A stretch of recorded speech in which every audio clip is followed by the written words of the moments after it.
In case you missed it, there was a underreported story that came out, and it is Sicily's Court of Administrative Justice has ruled that Italy's mandatory COVID vaccination obligation is unconstitutional. The court stated that the experimental mRNA treatments intended to protect the public from COVID have been shown to cause serious or fatal adverse effects.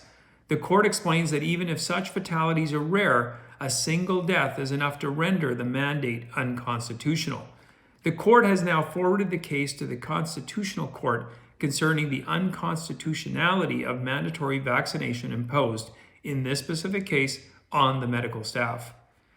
According to the Court of Administrative Justice of Sicily, mandatory vaccination is unconstitutional, as stated in their 53-page ruling, which will now surely put pressure on the Constitutional Court. The latter will not be able to preserve the mandatory vaccination and the government's stances unless it makes a politicized ruling. Appearing to get ahead of this, the government nominated Giuliano Amato, a politician, as president of the Constitutional Court. A very interesting part of the data from Eurovigilance, which is the pharmacovigilance database of the European Union, had some interesting facts and numbers that came out. The data which has been collected by the European database revealed that by the end of January 2022, 570 million Pfizer doses had been administered within the EU so far. In relation to those, 582 cases of adverse effects were reported, 7,000 of which had fatal outcomes.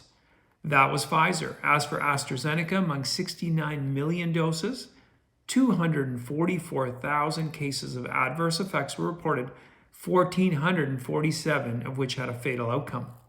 Then they mentioned Moderna, 139 million doses, 150,000 adverse reactions, 834 of which had fatal outcomes. Last is Janssen, 19 million doses, 40,766 cases reported, 279 of which were fatal.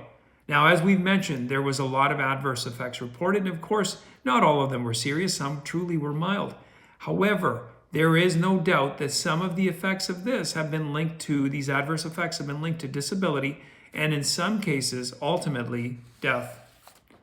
The criterion set by the Constitutional Court for compulsory medical treatments to be enforced is not likely to include a quantitative evaluation. So this is one of the statements that the court said. These are a few remarks they had.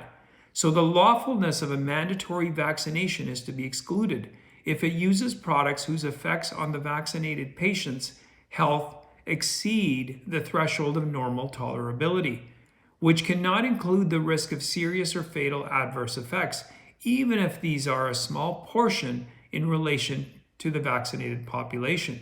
So even if there are a few, one fatal effect suffices to make this inadmissible, as stated by the court.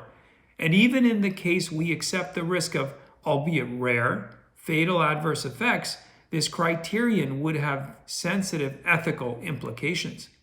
For instance, who would determine the percentage of disposable citizens? It is indisputable, otherwise it results in Nazism. Again, not my words, but the words of the court.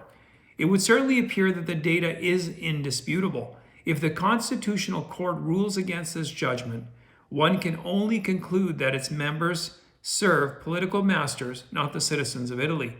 One can only conclude that they are politicians, not impartial jurists.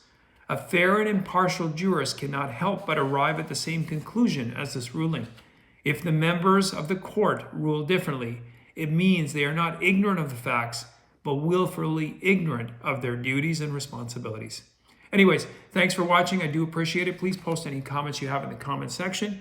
You can always follow me on my Rumble and my Locals account, and I will see you next time.